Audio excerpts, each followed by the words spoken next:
drop the fish in there, and then it just the party's coming. That grease starts popping. Pops up on you, man.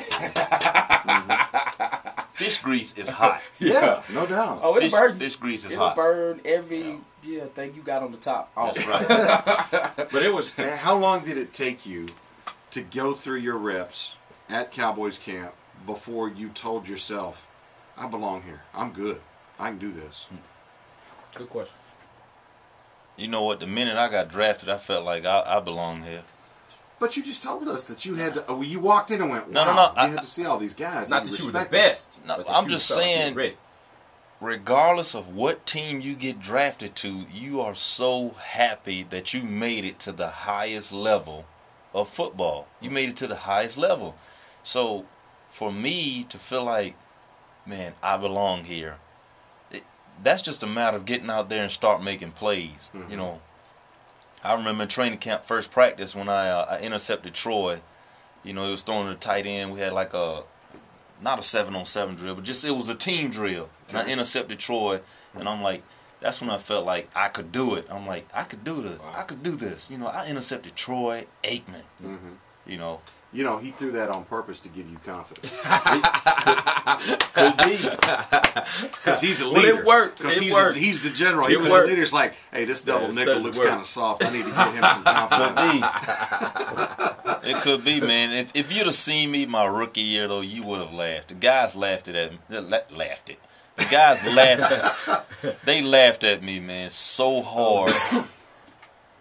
Because, you know, in college football, you know, you got to wear your thigh pads, you got to wear your knee pads, you got to wear your hip pads, your butt pad. You have to wear all that. It's NCAA rule. You have to have that stuff on. Right. So when I went into the pros, first day of training camp, you know, we've had all the, you know, the mini camps and stuff. And first day of training camp, and I came out looking like a college football player. I remember Ken Norton, you know, Godfrey Miles, all those guys laughing at me, saying, "Man, what is that you got on?" I said, "What you mean?" So I'm looking down and I'm looking at myself, and they were like, "Man, you look like a robot coming out here."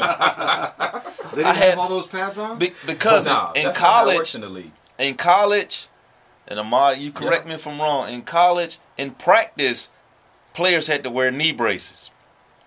We had to wear knee braces. Of course, you had to have all the pads on. So I felt like, you know, I'm not gonna wear knee braces in the game. But this is training camp. This is practice. So I had knee braces on. I had the big, thick thigh pad. I had them Earl Campbell 1978 thigh pads. Right.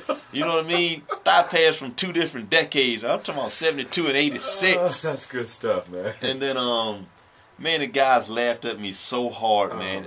And they physically grabbed me and started taking pads off. They just took them out and said, "Look, you got to get rid of these hip pads." I'm like, but what do you got to protect your hip? Yeah. How about your butt? It's like, look, it looked like you got enough back there to protect that.